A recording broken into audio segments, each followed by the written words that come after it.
আচ্ছা, আমরা লাস্ট ক্লাসে হচ্ছে পড়েছিলাম মূলত 2.4 এবং সেগুলো ছিল মূলত 2D কেসের।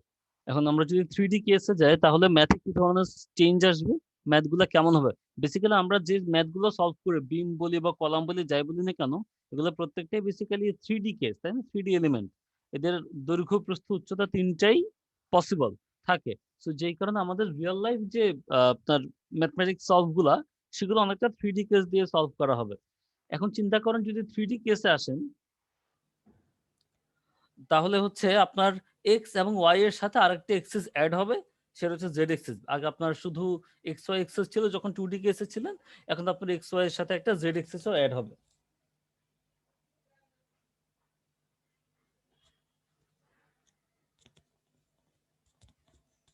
আচ্ছা, এরপর আসেন হচ্ছে আবার আপনাদের এখানে দুইটা কনসেপ্ট আমরা আগে আলোচনা করেছি, এখন আবার করছি। সেটা হচ্ছে একটা হচ্ছে লোকাল এক্সিস আর একটা হচ্ছে গ্লোবাল, তাই তো? সো লোকাল এর ক্ষেত্রে কি হয় আর গ্লোবালের ক্ষেত্রে কি হয় খেয়াল করেন একটু। প্রথমত হচ্ছে আমরা বলছিলাম লোকাল হচ্ছে কোন একটা পার্টিকুলার ডিরেকশনে যদি আমরা এক্স ওয়াই জেড ধরি, তাহলে সেটা ধরেন আপনার পুরো কাগজটা হচ্ছে গ্লোবাল এক্সিস, যে গ্লোবাল এক্সিসের ডান দিকে হচ্ছে এক্স অক্ষ, উপরের দিকে হচ্ছে ওয়াই অক্ষ, এবং এই আপনাদের যে কম্পিউটার বা মোবাইলের স্ক্রিন, সেখান থেকে আপনার দিকে অর্থাৎ বাইরের দিকে 3D যেহেতু আপনার দিকে আসবে, সেটা হচ্ছে ধরেন জেড এক্সিস। এখন আমরা একটা দণ্ড আঁকলাম, এই যে নীল কালার দিয়ে একটা দণ্ড এখানে আঁকা আছে, ঠিক আছে, একটা রড আঁকা আছে।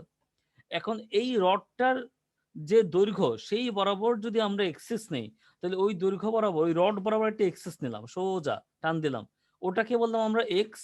তার উপর লম্ব যেটা সেটা হচ্ছে ওয়াই, ওই দুইটার উপর লম্ব যেটা সেটাকে বললাম হচ্ছে জেড। তাহলে এক্স অক্ষটা যখন আমি পুরা পেজের সাপেক্ষে না নিয়ে শুধু ওই পার্টিকুলার যে রড বা যে দণ্ড তার যখন লেংথ বরাবর নিচ্ছি, সেটাকে আমরা বলছি লোকাল এক্সিস। তাহলে ছোট হাতের এক্স, ছোট হাতের ওয়াই, ছোট হাতের জেড, এগুলো হচ্ছে লোকাল এক্সিস। আর বড় হাতের এক্স ওয়াই জেড এগুলো হচ্ছে আপনার গ্লোবাল এক্সিস। এবার আসেন ডিগ্রি অফ ফ্রিডম। ডিগ্রি, এই যে ডিইউএফ মানে হচ্ছে degree of freedom. Sir, G sir আমি ফজলে রাব্বি স্যার, আমি আব্বুকে নিয়ে টিকা দিতে আসছি স্যার, কোভিড এর। আচ্ছা এখানে নেটওয়ার্ক প্রবলেম তো কথা বোঝা যাচ্ছে না আমার। আচ্ছা, ঠিক আছে। ওকে তার স্যার, আসসালামু আলাইকুম। ওয়ালাইকুম আসসালাম। তার পরবর্তীতে হচ্ছে এখন এই 1 degree of freedom at node আর 3 degree of freedom at node বলতে কি বোঝায় খেয়াল করে দেখেন। এই দণ্ডটাকে ব্যাখ্যা করার জন্য আপনি যদি ছোট হাতের এক্স ওয়াই জেড এর যে কোনো এক এক্স এর ভ্যালু বলি শুধু, তাহলেও বুঝতে পারবেন। অর্থাৎ এই যে আপনার নীল কালারের যে দণ্ডটা, সেটা তো জাস্ট এক্স এক্সিস বরাবরই গেছে, তাই না? এটাকে ব্যাখ্যা করার জন্য কিন্তু ওয়াই জেড কোনোটারই দরকার নেই। মানে আমার ওয়াই বরাবর উপরের দিকে কত সেটা তো বলার দরকার নাই, বিকজ আমি দণ্ড বরাবরই এক্সিসটা ধরছি। তাহলে লোকাল এক্সিসে এটাকে এক্সপ্রেস করার জন্য শুধুমাত্র একটা ভ্যালুরই প্রয়োজন, এক্স। এই জন্য এটা ডিগ্রি অফ ফ্রিডম হচ্ছে 1। আর সেম আপনি যদি এখন এক্স ওয়াই যে ছোটগুলাকে ভুলে যান, বড়গুলার কথা চিন্তা করেন, তাহলে একটু আমরা আমাদের পেনটাকে অ্যাড করি, তাহলে মনে হয় বুঝাইতে সুবিধা হবে।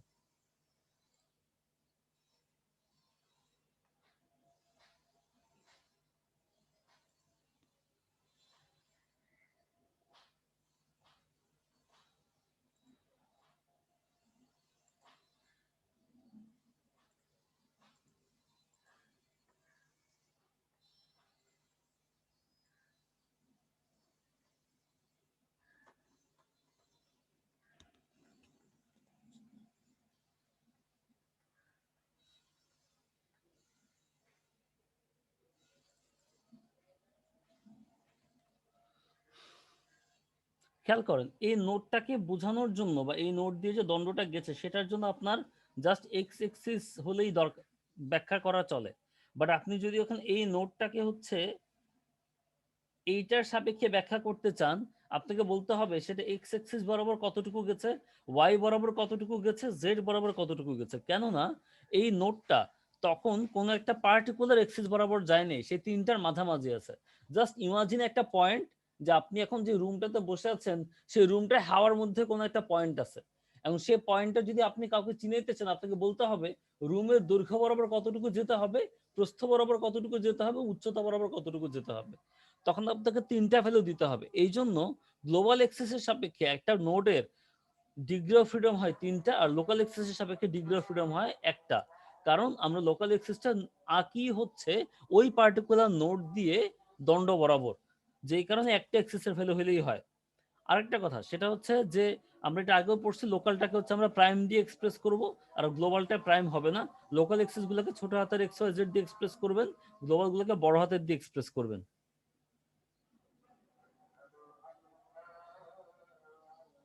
এবার আসে হচ্ছে আমরা বিম এলিমেন্ট। আচ্ছা, প্রথমত হচ্ছে একটা সিম্পল প্লেন বিম এলিমেন্টে কি কি থাকে, একটা বিম এলিমেন্টে কি কি হয়।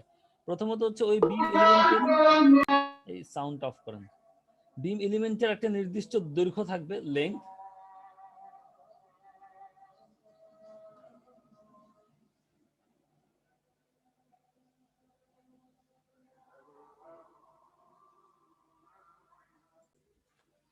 আচ্ছা, একটা বিমের এলিমেন্ট, এই বিম এলিমেন্টের ভিতর আমরা দেখতে পাচ্ছি যে তার লেন্থ থাকে এল, আর কি থাকতে পারে, তার একটা মডুলাস অফ ইলাস্টিসিটি থাকতে পারে ই।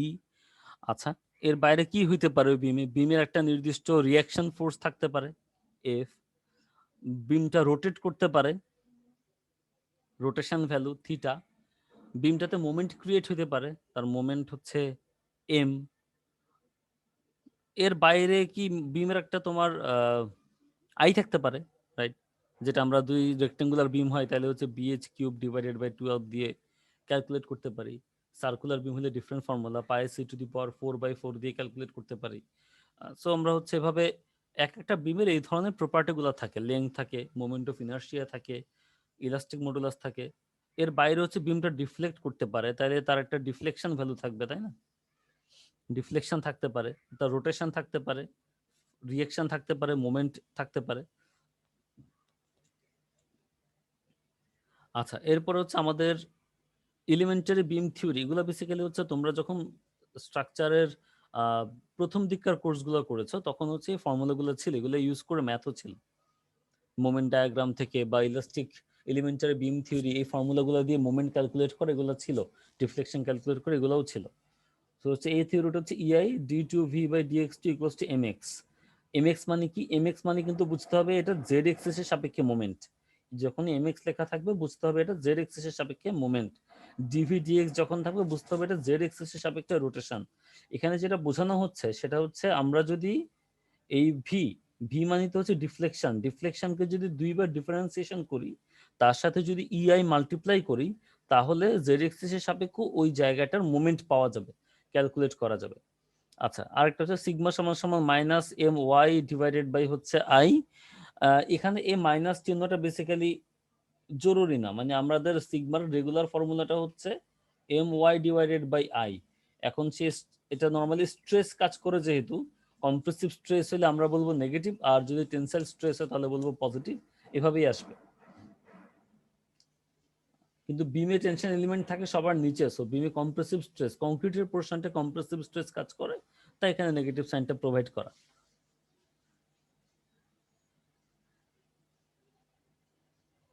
আচ্ছা, এর পরবর্তীতে হচ্ছে এলিমেন্ট স্টিফনেস ইকুয়েশন। আমরা একটু পরে ইকুয়েশনটা এখানে আসলে হচ্ছে 2D বিমের ডিরেক্ট পাওয়া যাবে, এখানেও দেখা যায়। আচ্ছা, এলিমেন্ট স্টিফনেস ইকুয়েশন বলতে হচ্ছে আমরা মূলত আমরা জানি যে স্টিফনেস ইকুয়েশন মানে হচ্ছে কে ইউ সমান সমান হচ্ছে F.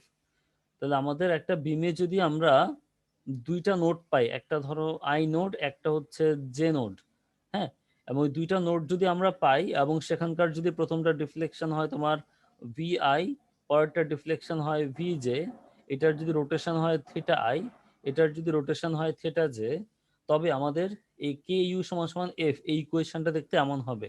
E I by L cube, এটা কিন্তু পড়তে হবে আর কি, মনে রাখতে হবে। E I by L cube V I theta I V J theta J, then এই কোএফিসিয়েন্ট গুলা, এটাকে হচ্ছে আমাদের যদি 2D এলিমেন্ট বলে বা সরি 3D এলিমেন্টে যদি হচ্ছে তোমাকে শুধুমাত্র ডিফ্লেকশন দেওয়া থাকে এবং রোটেশন দেওয়া থাকে, দুইটা নোড নিয়ে কাজ করা থাকে, তখন কে ইউ সমান সমান এফ, যেটা আমাদের স্টিফনেস ইকুয়েশন, সেই ইকুয়েশনের ফর্মুলা হবে এরকম।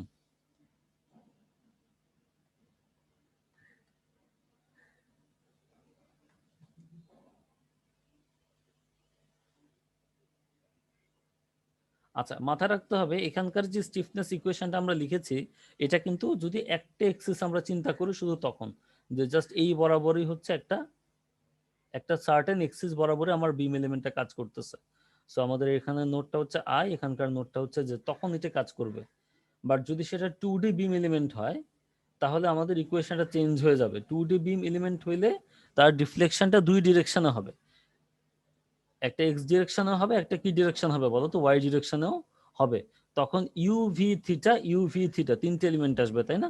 একটা হচ্ছে রোটেশন এক্স অ্যাক্সিস বরাবর তোমার ডিফ্লেকশন বা যেটাই বলি, আরেকটা হচ্ছে ওয়াই অ্যাক্সিস বরাবর, আরেকটা হচ্ছে তোমার রোটেশন থিটা। তাহলে আই নোডের জন্য তিনটে এলিমেন্ট ইউভি থিটা, জে নোডের জন্য তিনটে এলিমেন্ট ইউভি থিটা। কোএফিশিয়েন্ট গুলো মনে রাখতে হবে।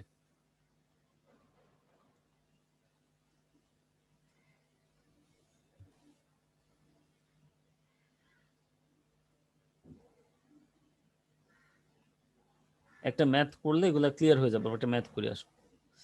এক্সাম্পল 2.5, এক্সাম্পল 2.5 এ বলতেছে যে আমাকে একটা বিম দেওয়া আছে, যে বিমটার দুই সাইডে হচ্ছে দুটা ফিক্স সাপোর্ট প্রোভাইড করা আছে। হ্যাঁ, আচ্ছা, এখন এই বিমটার হচ্ছে একদম মিড পয়েন্টে আমরা একটা লোড দেখতে পাচ্ছি, পি লোড কাজ করতেছে, এবং একটা মোমেন্ট দেখতে পাচ্ছি, এম মোমেন্ট কাজ করতেছে। এগুলো কিন্তু তোমার বাইরে থেকে দেওয়া force, external force and external moment. হ্যাঁ, আচ্ছা, এর পরবর্তীতে হচ্ছে find the deflection and rotation at the centre node, অর্থাৎ মাঝখানে যে 2 নম্বর নোড, 2 নোড, সেখানে তার ডিফ্লেকশন এবং রোটেশন ক্যালকুলেট করতে হবে। আচ্ছা, and the reaction forces and moments at the two ends, যেহেতু দুই সাইডে দুটো ফিক্স সাপোর্ট আছে, সেখানে রিঅ্যাকশন ফোর্স থাকবে এবং মোমেন্টও কাজ করবে।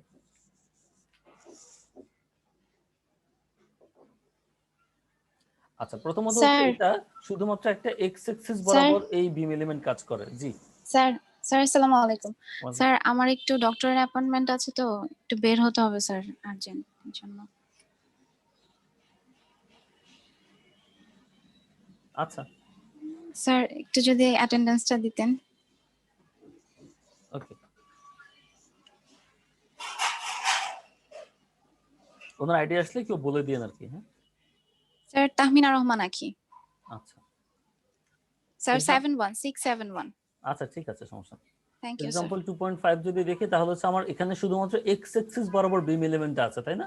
ওয়াই অ্যাক্সিস বরাবর কিন্তু কিছু নাই। তাহলে এক্স অ্যাক্সিস বরাবর যদি বিম এলিমেন্ট হয় তাহলে এটা 1D বিম, মানে এক ডিরেকশনাল বিম। ওয়ান ডিরেকশনাল বিমে এলিমেন্ট থাকে হচ্ছে ভি এবং হচ্ছে থিটা। এবং আমরা যে ফর্মুলাটা শিখছিলাম আমাদের স্টিফনেসের, কে এর ফর্মুলা একটু আগে দেখছো, কে সমান সমান EI by L cube, V1 theta 1, V2 theta 2, আর এই কোএফিশিয়েন্ট গুলো এগুলো মনে রাখতে হবে। এটা হচ্ছে আমাদের প্রথম পার্ট, অর্থাৎ 1 নাম্বার যে এলিমেন্ট, এই এলিমেন্টের জন্য। সিমিলারলি আমরা 2 নাম্বার এলিমেন্টের জন্য আরেকটা এরকম স্টিফনেস ম্যাট্রিক্স পাবো, K2 সমান সমান হচ্ছে EI বাই L কিউব, একই V2 theta 2, V3 theta 3। Just coefficient গুলো মনে রাখতে হবে। এরপর আমরা যদি দুইটা এরকম ম্যাট্রিক্স পাই, দুটাকে কম্বাইন করে আমরা অ্যাসেম্বল করে একটা গ্লোবাল ম্যাট্রিক্স ক্রিয়েট করতে পারি, তাই না? গ্লোবাল গ্লোবাল স্টিফনেস ম্যাট্রিক্স তৈরি করতে পারি, সে কে ইউজ করে কে ইউ সমান সমান এফ দিয়ে গ্লোবাল এফ ইকুয়েশন প্রিপেয়ার করতে পারি। এগুলো এখন আর তোমাদের মনে হয় না পড়াইতে হবে, এগুলো এখন পারার কথা। দুইটা ম্যাট্রিক্সকে কম্বাইন করে এই যে এখানে তুমি কে পাবা, দেন এখানে হচ্ছে তোমার আসবে হচ্ছে ইউ, ইউ মানে তো এখানে V theta, V2 theta 2, V3 theta 3, আর ওখানে হচ্ছে প্রত্যেকটা পয়েন্টে একটা করে রিঅ্যাকশন থাকবে, একটা করে মোমেন্ট থাকবে। এখানে যদি ফিক্স সাপোর্ট আছে, এখানে যে একটা করে কি থাকবে, রিঅ্যাকশন থাকবে, একটা করে মোমেন্ট থাকবে, তাই না? তুমি সোজা যদি নিচের দিকে একটা ফোর্স দাও, সে উপরের দিকে একটা রিঅ্যাকশন দিবে না? তাহলে রিঅ্যাকশনটা হবে F1y আর মোমেন্টটা হবে M1। 2 নম্বরে হবে F2y, মোমেন্টটা হবে M2। 3 নম্বরে হবে F3y, মোমেন্টটা হবে M3। এই যে আমরা ওভাবে বসাইলাম। আচ্ছা, এখন আমরা বাউন্ডারি কন্ডিশন দেখবো। বাউন্ডারি কন্ডিশন হচ্ছে প্রথমত 2 নম্বর নোডে যে লোড কাজ করবে সেটা হচ্ছে F2y। এখন এই F2y মানে হচ্ছে এখানে লোডটা কত কাজ করতেছে, পি। কোন দিকে কাজ করতেছে, নিচের দিকে, তাহলে হবে F2y সমান সমান হবে মাইনাস পি। F2y সমান সমান হবে মাইনাস পি। এবার মোমেন্ট যদি অ্যান্টি ক্লকওয়াইজ হয় তখন আমরা বলবো পজিটিভ, মোমেন্ট যদি ক্লকওয়াইজ হয় তখন আমরা বলবো নেগেটিভ। মোমেন্ট যদি অ্যান্টি ক্লকওয়াইজ হয় বলবো পজিটিভ, মোমেন্ট যদি ক্লকওয়াইজ হয় বলবো হচ্ছে নেগেটিভ। তাহলে আমাদের এই জায়গায় এই যে মোমেন্টটা দেখতে পাচ্ছ, এই মোমেন্টটা কিন্তু অ্যান্টি ক্লকওয়াইজ। তার মানে 2 নাম্বার নোডে যে মোমেন্ট M2 সেটা হবে পজিটিভ M।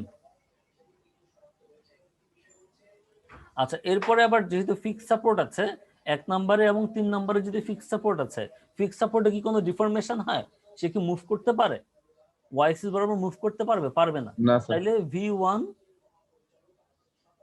সমান 0, আবার v3 সমান সমান কি বলো 0, যে 1 নম্বর এবং 3 নম্বর নোডের যে ডিফরমেশন বা ডিফ্লেকশন সেটা হবে 0। ফিক্স সাপোর্টে এটা হইতে পারে না। তাহলে v1 সমান v3 সমান সমান 0। বলতো ফিক্স সাপোর্ট কি রোটেট করতে পারে? ফিক্স সাপোর্টে কি রোটেশন হয়? না স্যার। ফিক্স সাপোর্টে কিছুই হয় না বেসিক্যালি। ফিক্স সাপোর্টে রোটেশনও হবে না। যেহেতু রোটেশনও হবে না, তাহলে θ1 ও 0, আবার θ3 ও কি হবে 0। তার মানে হচ্ছে আমাদের টোটাল বাউন্ডারি কন্ডিশন পাইলাম। এখানে অনেকগুলো কন্ডিশন পেয়ে গেছি। f2y এর ভ্যালু, m2 এর ভ্যালু, v1 v3 θ1 θ3 পেয়ে গেছি। এখন v1 এর ভ্যালু কত? 0, θ1 এর ভ্যালু 0, v3 এর ভ্যালু 0, θ3 এর ভ্যালু 0। তাহলে আমাদের কি হবে? এটা এটা বাদ, তাই তো? বাদ বলতে জাস্ট ক্যালকুলেশনের জন্য বাদ, বাট রিয়েলিটিতে তো অবভিয়াসলি এগুলো আছে।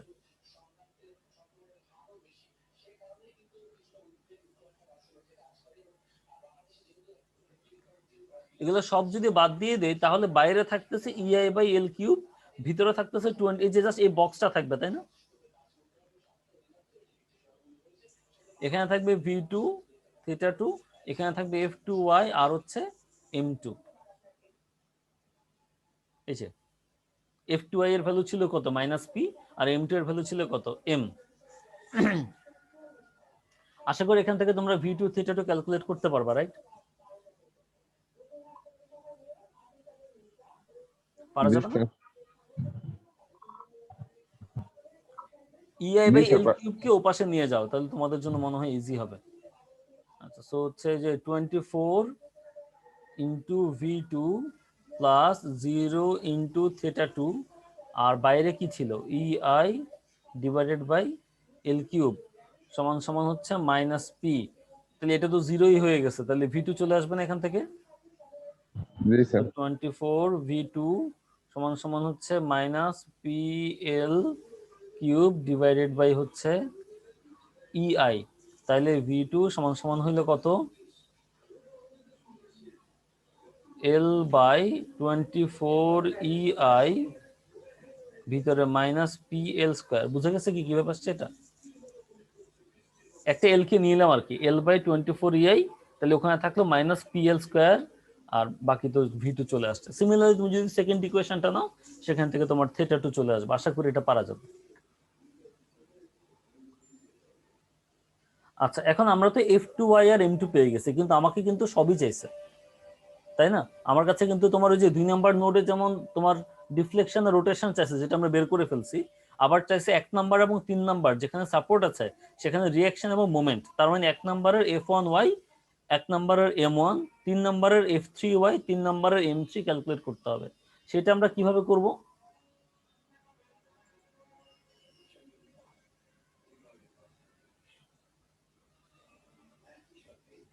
কিভাবে করব বলো? সেটা হচ্ছে আমরা যদি এখান থেকে আমরা প্রথম ইকুয়েশন নেই, তাহলে আমি কি পেয়ে যাব? f1y পারা যাবে? এটা কিভাবে আসবে দেখো? v1 সব কিন্তু সহজ স্যার। না, এগুলো সহজ হয়ে যাবে, বিকজ সবই তো জিরোই, majority zero. v1 0, θ1 0, v3 0, θ3 0। So দেখতে যেরকম মনে হচ্ছে অনেক বড় হবে, আসলে তো বড় হবে না। যেমন 12 ইন্টু v1 লেখাই লাগবে না, 0, plus 6l into θ1 0, -12 into v2 এটা লাগবে। So -12 v2 plus 6l into θ2, এরপরে গুলো আবার 0 0 লেখা লাগবে না, ইকুয়ালস টু হচ্ছে কত? f1y, তাই না? এখন তোমরা জাস্ট v2 আর θ2 এর ভ্যালুটা বসাই দিলে কার ভ্যালু পেয়ে যাবা? f1y। সিমিলারলি সেকেন্ড ইকুয়েশন নিলে, সো দেখতে যত বড় মনে হচ্ছে অত বড় না আসলে, বিকজ সবই জিরো হয়ে যাবে, জাস্ট দুইটা করে ভ্যালু থাকবে। তারপর সেকেন্ড ইকুয়েশন নিলে m1 পেয়ে যাবা, লাস্টের ইকুয়েশন নিলে m3 পাবা, তার উপর একটা নিলে f3y পাবা।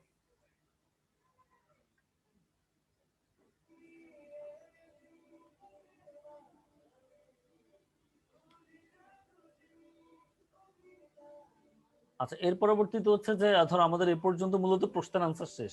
প্রশ্ন জাস্ট হচ্ছে যে রিঅ্যাকশন গুলা চাইছে, মুভমেন্ট গুলা চাইছে, আর 2 নাম্বার নোডের ডিফ্লেকশন আর হচ্ছে রোটেশন যাচ্ছে, যেগুলো আমরা আগে বের করে ফেলছি। এর পরবর্তীতে হচ্ছে তুমি যদি স্ট্রেস ক্যালকুলেট করতে চাও, স্ট্রেসের ফর্মুলা তো জানোই, সিগমা এক্স সমান সমান হবে কত? -my divided by i।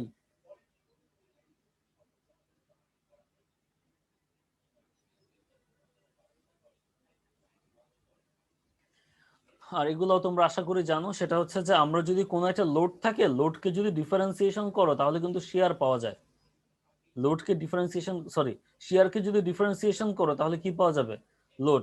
মূলত আমাদেরকে যখন ছোট বেলায় যখন এসএফডি বিএমডি আঁকতে বলতো, ফার্স্ট একটা লোড ডায়াগ্রাম দেওয়া থাকতো, তাই না?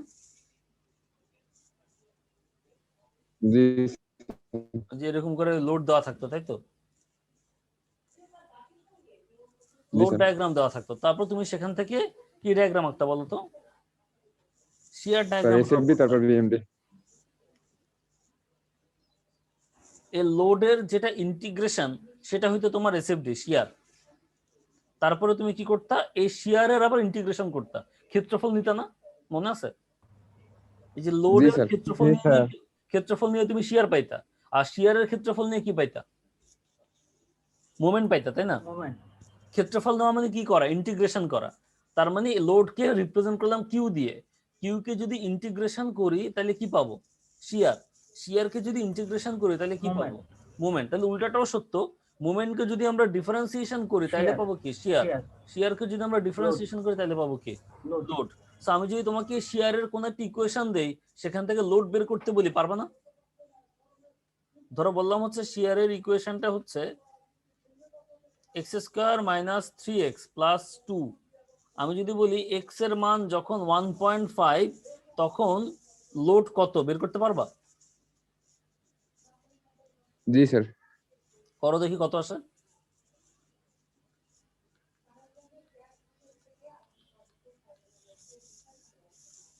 স্যার 0 আসবে।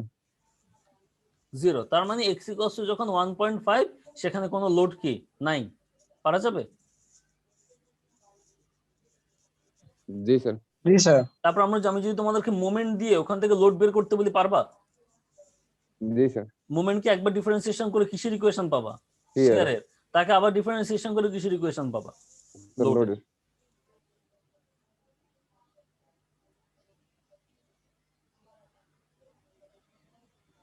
আবার এবার খেয়াল করো, মোমেন্ট জিনিসটা আবার এই যে ডিফ্লেকশনের কয়বার ডিফারেন্সিয়েশন? দুইবার, তাই না? ডিফ্লেকশনকে দুইবার ডিফারেন্সিয়েশন করলে কি পাওয়া যায়? Moment moment. মোমেন্টকে দুইবার ডিফারেন্সিয়েশন করলে কি পাওয়া যায়?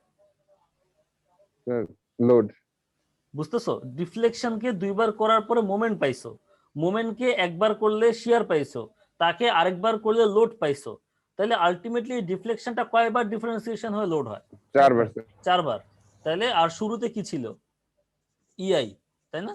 তাহলে ইআই, এই ডিফ্লেকশনটা যদি আমার 4বার হয় তাহলে আমি কিসের ইকুয়েশন পাবো বলো তো? লোডের ইকুয়েশন পাবো।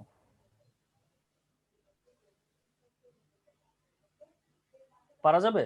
সো আমি যদি তোমাকে একটা লোড দিয়ে দেই, সরি ডিফ্লেকশনের একটা ইকুয়েশন দিয়ে দেই, যে কোনো কিছু একটা, আমি যদি তোমাকে ই বলে দেই, আই বলে দেই, তাহলে ফাইনালি যদি লোড বের করতে বলি, পারবা? জি স্যার মানে দেখতে বড় মনে হচ্ছে বাট অত বড় হবে না। তুমি এটাকে একবার করবা, তাইলে তুমি একবার করবা একটা আনসার পাবা, তাকে আবার করবা তখন মোমেন্ট পাবা, মোমেন্টকে আবার করবা শেয়ার পাবা, শেয়ারকে আবার করবা কি পাবা? লোড পেয়ে যাবে। আর এগুলো তো বিশাল জটিল ইকুয়েশন থাকবে না, ইজি ইজি ইকুয়েশন, মানে যে এই টাইপের সিম্পল, হয়তো বা লন থাকতে পারে, ই থাকতে পারে, এরকম, বাট খুবই সিম্পল।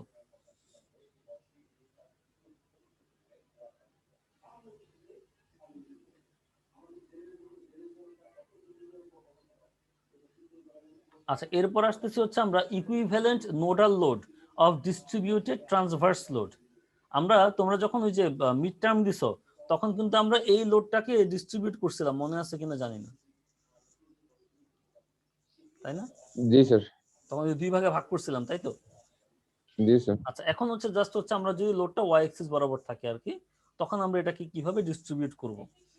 খেয়াল করো, একটা দণ্ডকে যদি তুমি তোমার তার এক্স এক্সিস বরাবর টান দাও তাহলে কিন্তু তার বেন্ডিং হয় না, মোমেন্ট হয়, বাঁকাবে।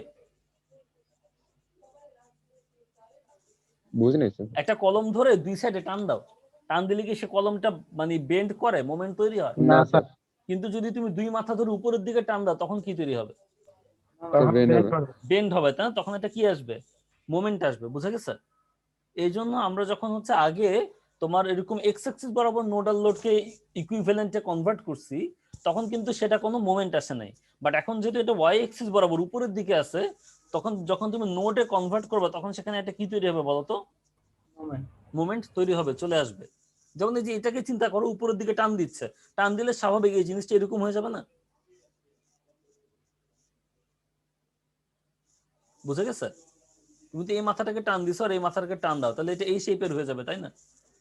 জি স্যার।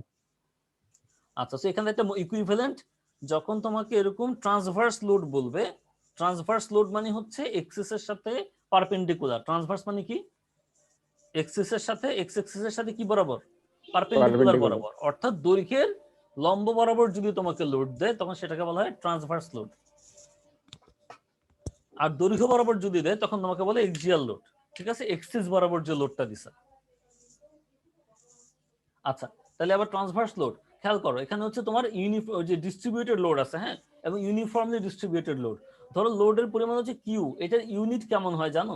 এরকম হয় না, নিউটন পার মিটার, এই টাইপের হয় না ইউনিফর্ম লোড? জি স্যার। তার মানে প্রতি জি 1 স্যার। মিটারে কিউ নিউটন লোড কাজ করে, তাই তো? তাহলে প্রতি এল মিটারে কত নিউটন কাজ করবে? তো 2/L। এটার মানে বুঝে, এটার মানে হচ্ছে 1 মিটারে কিউ নিউটন ফোর্স কাজ করে, তাহলে এল স্যার মিটারে 2 কত ইন্টু কাজ এল করবে? স্যার। কিউ ইন্টু কত হবে? এল, L। তাই না? 1 মিটারে কাজ করে কিউ নিউটন, তাহলে এল মিটারে কাজ করবে কত নিউটন? QL Newton. এখন টোটাল এই কিউএলটাকে যদি তোমাকে বলি 2 ভাগে ভাগ করো, তাহলে প্রতি ভাগে কত করে পড়বে? QL/2। তাহলে আমার এই নোডে পড়বে QL/2 আর এই নোডে পড়বে QL/2। তাহলে আমি যে কাজটা করলাম, ইউনিফর্মলি ডিস্ট্রিবিউটেড লোডটাকে দুইটা নোডাল লোডে কনভার্ট করলাম। কিন্তু এটা অ্যাপ্রোপ্রিয়েট হবে না যদি আমি এখানে কোনো কি দেই, মোমেন্ট না দেই। মোমেন্ট দিতে হবে, কারণ যেই মোমেন্টে সে নোডাল লোড হয়ে যাচ্ছে, এই নোড দুইটা নোড ধরে উপরের দিকে টান দিলে এখানে একটা বেন্ডিং কাজ করবে, মোমেন্ট কাজ করবে, তাই তো? সেই মোমেন্টটাকেও তোমাকে নিয়ে আসতে হবে। আচ্ছা, এখন তোমার কাছে মনে হতে পারে যে মোমেন্টের চিহ্নটা এরকম কেন, এই টাইপের কেন? অর্থাৎ আমি তো এটাকে টান দিতেছি এইদিকে, তাই না? তাহলে এটা তো এভাবে ঘোরার কথা না? জি এটাকে স্যার। যদি উপরের দিকে টান দাও তাহলে কি হবে, সে এরকম করে ঘুরে যাবে না? মানে নিজের হাতে যদি পেন থাকে একটু চেষ্টা করো যে এটাকে ঘোরানোর, দেখো কোন দিকে ঘুরে। এক মাথা ধরে উপর দিকে টান দাও, কোন দিকে ঘুরে? এভাবে ঘুরে না, জি স্যার। তাই তো? বাট এখানে চিহ্নটা কিভাবে দেওয়া? উল্টো আছে। উল্টা। এটাকে বলা হয় রেজিস্টিং মোমেন্ট।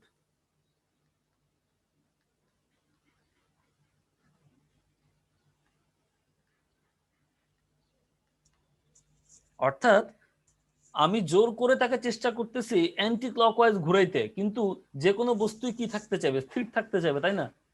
তাহলে সে তখন তোমার এই ঘূর্ণনটাকে বাধা দিবে। তো তুমি যদি কাউকে এভাবে ঘুরাও, সে বাধা দিবে উল্টা দিকে ঘুরে না, যাতে কাটাকাটি যায়। জি স্যার। বুঝে গেছে? অর্থাৎ আমি যদি তোমাকে অ্যান্টি ক্লকওয়াইজ ঘুরাতে চাই, তুমি যদি চাও যে তুমি স্থির থাকবা, তুমি আমাকে বাধা দিবে কোন ভাবে? ক্লকওয়াইজ বাধা দিবা না? ধরতে পারো? তাই না? তো আমি যদি এটাকে নিজের দিকে চাই যে এভাবে উল্টাবো, সে আমাকে বাধা দেবে কোন দিকে? ক্লকওয়াইজ। বুঝে গেছে? মানে আমি যে ডিরেকশনে দিব ঠিক তার অপোজিট ডিরেকশনে সে আমাকে কি দিবে, বাধা দিবে। তাহলে এই মোমেন্ট গুলো কি মোমেন্ট? Resisting moment. রেজিস্ট করা মানে হচ্ছে বাধা দেওয়া।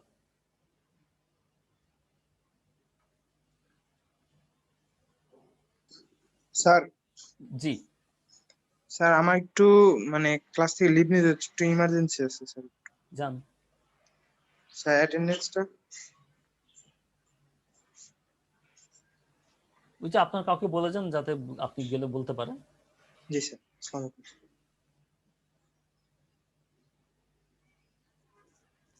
আচ্ছা, সো এবার ধরানো হচ্ছে আপনাকে আমি একটা এরকম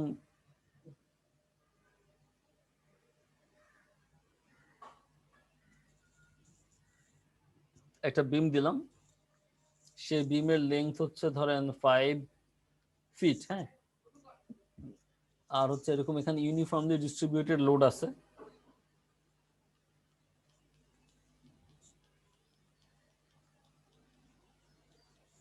ঠিক আছে, সো বললাম হচ্ছে 3 কিপ পার হচ্ছে ফিট। এটাকে ইকুইভ্যালেন্ট নোডালে কনভার্ট করো তো, কিরকম হবে বলো?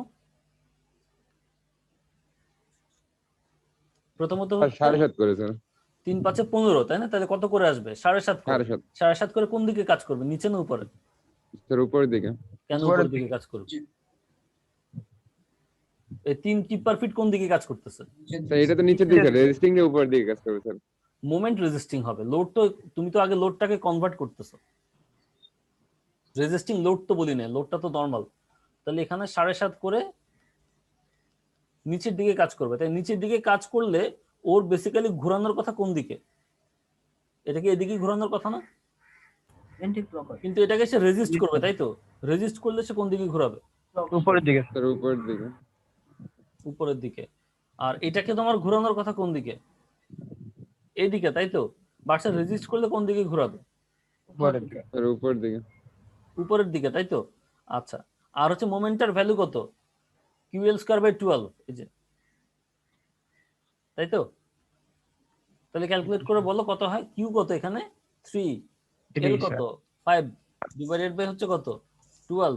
25, 3 25 75, 75 কে 12 দিয়ে ভাগ করলে কত হয়? 6.25 কিপ ফিট, তাই তো? তাহলে এটা হবে 6.25 কিপ ফিট। পারা যাবে?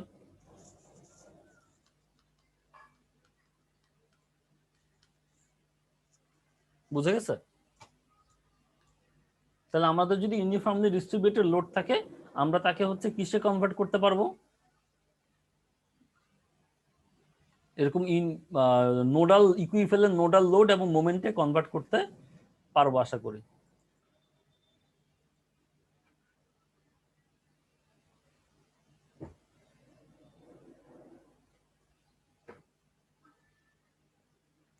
আচ্ছা, এরপর আসি, এবার আসেন একটা এক্সাম্পল 2.6। সো এখানে হচ্ছে তোমার নিচের দিকে লোড আছে পি পরিমাণ, টোটালটা দেওয়া আছে এল, লেফটে একটা সাপোর্ট দেওয়া আছে, ফিক্স সাপোর্ট। এটা কোন ধরনের বিম? সিম্পলি সাপোর্টেড বিম না ক্যান্টিলিভার? Cantilever sir. আচ্ছা, ক্যান্টিলিভার বিম হলে এটার প্রান্তে একটা মোমেন্ট কাজ করবে, তাই না?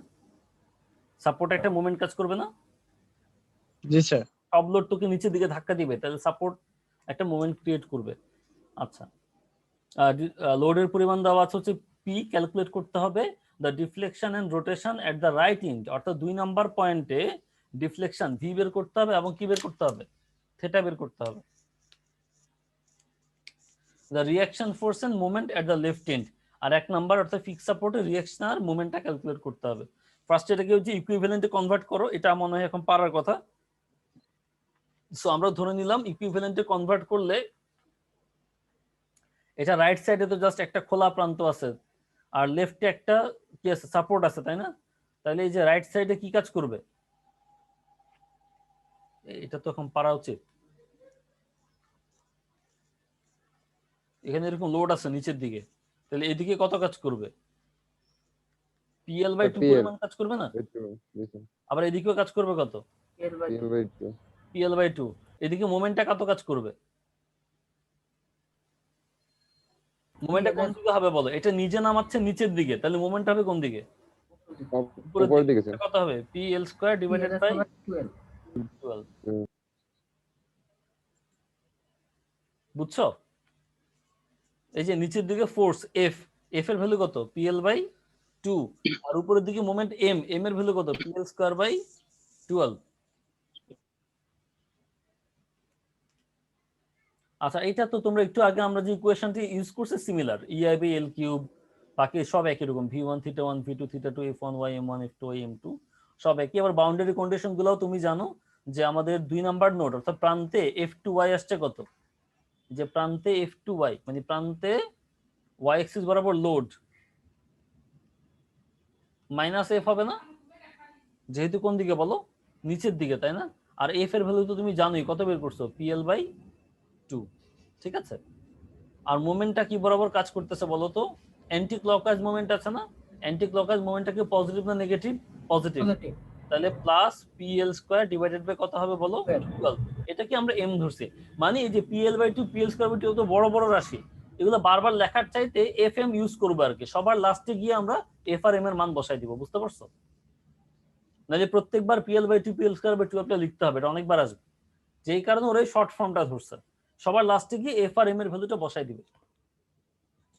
তাহলে মাইনাস এফ এম, আর এক নম্বরে যেহেতু দেখতে পাচ্ছ এখানে ফিক্স সাপোর্ট আছে, তাহলে ভি ওয়ান সমান কত হবে 0, থিটা ওয়ান সমান কত হবে 0। ঠিক আছে, তাহলে আবার বলো ভি ওয়ান যদি 0 হয়ে যায় তাহলে এই ক্যালকুলেশনের জন্য এটা বাদ হয়ে যাবে, তাই না? থিটা ওয়ান যদি 0 হয়ে যায় তাহলে এটা বাদ হয়ে যাবে, তাহলে বাকি থাকবে কারা? আর এই বেচারা থাকবে। তাহলে ইআই বাই এল কিউব 12 আর -6l আর 4l square v2 theta 2 f2y m2, f2y এর ভ্যালু হচ্ছে -f আর m2 এর ভ্যালু তো হচ্ছে m। তাহলে তোমরা কি এখান থেকে ক্যালকুলেশন করে f v2 থিটা 2 বের করতে পারবা? জি স্যার। অবশ্যই পারার কথা, ছোট ইকুয়েশন হবে, তাই তো? আচ্ছা,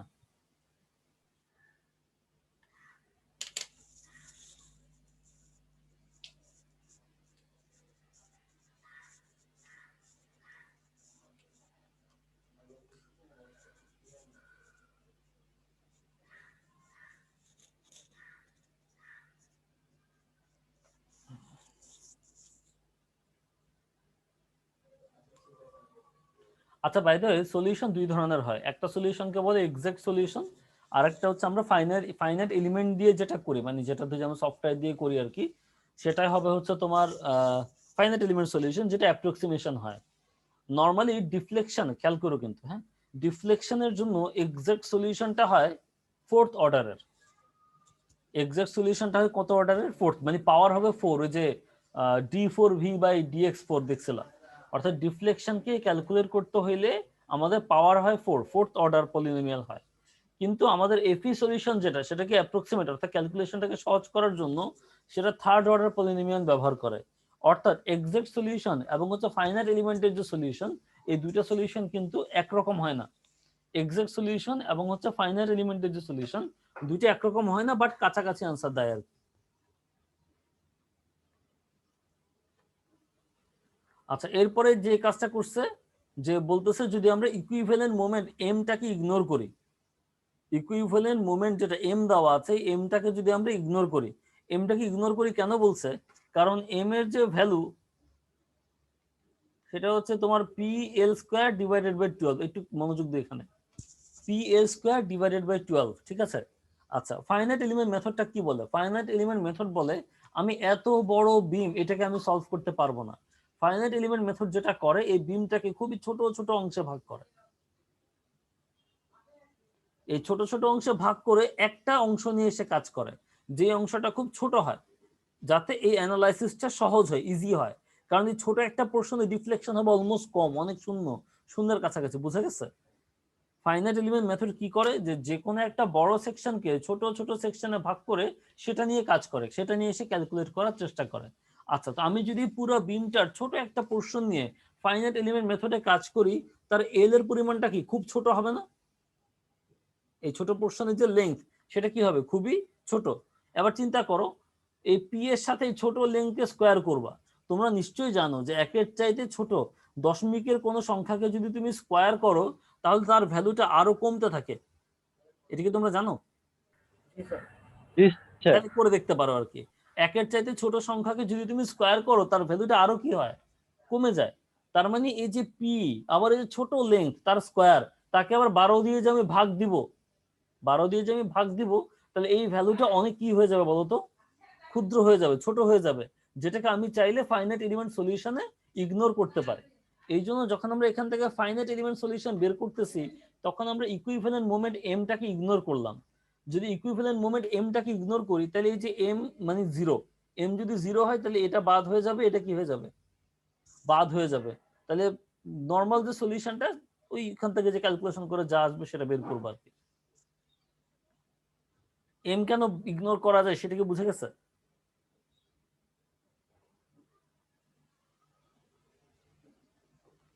দেখো কি লিখছে, the equivalent moment m is often ignored in the FEM application, finite element মেথডের যে অ্যাপ্লিকেশন, সেখানে আমরা অনেক সময় এই এমটাকে ইগনোর করে ফেলি বিকজ অফ PL²/12, এই ভ্যালুগুলো মোমেন্টটা খুবই ছোট। বিকজ আমরা ছোট্ট একটা মোমেন্টে কিন্তু মানে তুমি নিজেও চিন্তা করতে পারো, তুমি যদি ছোট একটা রাবার নাও বা ছোট একটা শক্ত ইটের টুকরা নাও, পিচ্ছি ছোট, তাকে বেন্ড করতে পারবা না।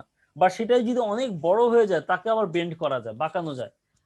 দরজাটা যদি তোমার একদম চিকন হইতো তাহলে তাকে তুমি ঘুরাইতে পারত না, বা দরজাটা একটু লম্বা, হ্যান্ডেলটা দেওয়া থাকে একদম প্রান্তে যাতে তুমি তাকে রোটেট করাতে পারো। তাহলে মুভমেন্ট ঘটানোর জন্য কিন্তু আমার লেংথ লাগবে। লেংথ যখন খুব ছোট হয়ে যাবে তখন সেখানে মুভমেন্ট কাজ করবে না, এই জন্য আমরা এমটাকে ইগনোর করতে পারি। এখানে আমার মনে হয় না বোঝানোর কিছু আছে, বাকি সব তোমরা পারবা। ওই যে প্রথম ইকুয়েশন থেকে নিলে তুমি f1y পাবা, সেকেন্ড ইকুয়েশন থেকে নিলে তুমি m1 পাবা, এগুলোই আর কি। সো 2.6 পর্যন্তই পড়লাম আপাতত আজকে। Thank you very much.